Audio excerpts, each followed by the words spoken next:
आरंभ हो जाइए कटक रे क्रिकेट मानिया।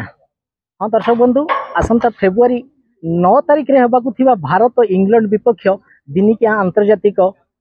क्रिकेट टूर्नामेंट पे सजे होउची बारवाटी। ओसीए कर्तृपक्ष तांकर शेष रंग देवारे लागि पड़िचंती प्राणपणे एवं एथिपाई तांको समस्त प्रकार सहयोग करुची सरकार बा स्थानीय प्रशासन। एथिपाई निजे मुख्यमंत्री मोहन चरण माझी आज आसी बारवाटी परिदर्शन करचंती। तांको सह आसीचंती क्रीडा मंत्री सूर्यवंशी स्वराज एवं तांको सहित आसीचंती तमाम अधिकारीगण उपस्थित रही। ओसीएर संपादक संजय बेहरा महोदय एवं तांको सहित रही जिला कलेक्टर एजी बा आमर जे रही पीताम्बर आचार्य महोदय एवं मुख्यमंत्री मुख्य परामर्शदाता प्रकाश मिश्र महोदय एमती अनेक स्थानीय विधायक एवं नेतृमंडली एवं यही परिप्रेक्षी में आप देखिपे मो पछरे ये जो फलक लगी उन्मोचन करिसेंती बारवाटी हेबाकु थिबा आंतर्जातिक क्रिकेट मैच रो शुभारंभ ये उन्मोचन करचंती। एही अवसर रे आमे देखैबु आपनको से उन्मोचन पर्व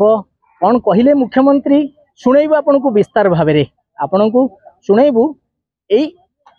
उन्मोचन करिथिबा संगीत निर्देशक ख्यातनामा संगीत निर्देशक प्रेम आनंद को वार्ता एवं ताकू संगीत निर्देशना दे खूब सुंदर भाव में बारवाटी रे आसंता फेब्रुआरी 9 तारिख रे यही संगीत बाजिबो तार मध्य उन्मोचन होईची जहाकू विदेशी खिलाड़ी माने सुनिबे सारा विदेश रो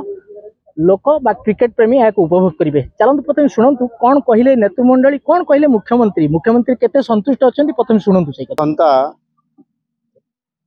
फेब्रुआरी मास 9 तारिख रे हेबाकु थिबा अंतर्जातीय क्रिकेट टूर्नामेंट रो एक मैच भारत और इंग्लैंड सहित आम कटक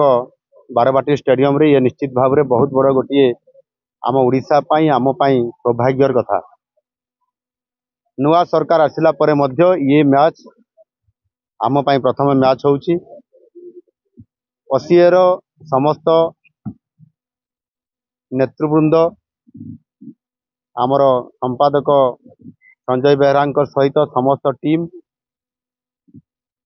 एवं जिला प्रशासन राज्य सरकार प्रशासन एवं विशेष करी आमर ये क्रीड़ा विभाग माननीय युवा मंत्री सूर्यवंशी सूरज से प्रत्यक्ष तत्वावधान रे ये कार्यक्रम प्राग प्रस्तुति केमती चली से निरीक्षण करुछंती। आगुरी मध्य थरे आसीथिले आज मु संपूर्ण भाव में ये कार्यक्रम एवं पूर्वर आमर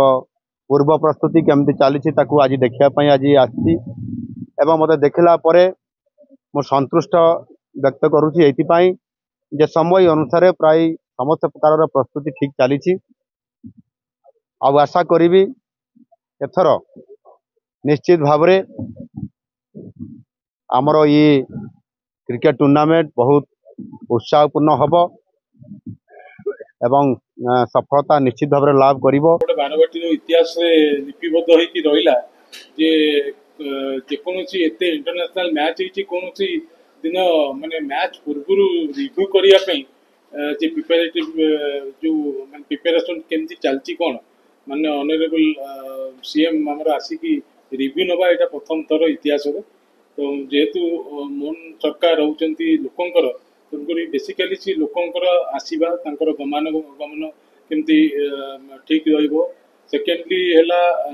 लोक मानकर जो पानी पीबाटू नेकी समस्त अरेंजमेंट कौन अच्छी न अच्छी से विषय रे एवं लोक मानक सुलभ मूल्य रे केमती खाद्य परसा जीव से विषय रे मध्य से पचारिथिले एवं हम तांको ब्रीफ करथिलु। आम कटक एडमिनिस्ट्रेटर हिसाब से कलेक्टर हेले डीसीपी सार हेले समस्ते उपस्थित थिले। तो आशा करुच्ची से बहुत आशा नहीं कि जाइछंती जे एवं आपण को कहिछंती जे आपण मानक माध्यम रे हमर ओडिशार जो जनसाधारण उपभोग करिया को आसंती समस्त डिसिप्लिन मेंटेन करती एवं समस्ते सहयोग करती जेकोसी इवेंट हेले मध्य। तेणुक निश्चित भाव में सी आशा बांधी जे मते कहिचंती भी जे नहीं आम पब्लिक बहुत भल से नेट एरिका जो दि जाऊँगी पब्लिक नेट व्यवस्था कर कि पकाऊनी मुझे कहली ठीक अच्छे आम नेट व्यवस्था करवा जदि सेमती किसी सिचुएशन ना नेट पकेबा तो मु उन्मोचन करनी माननीय मुख्यमंत्री उन्मोचन कले माननीय क्रीड़ा मंत्री भी थे उन्मोचन कले ओसीआर सेक्रेटरी संजू भाई थे आम समस्ते थिलु अलग विधायकगण भी थे खुशी लगुच ओसी ग्राउंड रे क्रिकेट गोटा इंडिया इंग्लैंड मैच जो फेब्रुआरी 9 तारिख हम तार थीम सॉन्ग करा जायछि एवं आउरी खुशी लगुच गीत समस्ते आप्रिशिएट कले एवं समस्त खुशी हेले माननीय मुख्यमंत्री मोहन माझी डाकिकी मत स्पेशली प्रशंसा कले टाणी नहीं पाखे ठिया कर कहले प्रेमानंद भाई बहुत भल गीत करता हूँ मो गोटे खुशी कथा जे जाऊ आमर ओडिशार कला ओडिशार संस्कृति ओडिशार परंपरा सारा विश्व में पहुँचो फेब्रुआरी 9 तारिख दिन जो 50,000 क्राउड थे से दिन गीत बाजिब पूरा टोटाल वर्ल्ड रे पहुँचो से गीत से धुन से शब्द एवं ओडिशार कला संस्कृति पहुँचो यहाँ हूँ बहुत बड़ कथा एवं खुशी लगुच धन्यवाद देवी आमर अतसी मैडम भक्त एवं ओसीआर आमर सेक्रेटरी जी संजू भाई देवाशीष समस्त एफर्ट थिला गीत प्रति केमती भल हम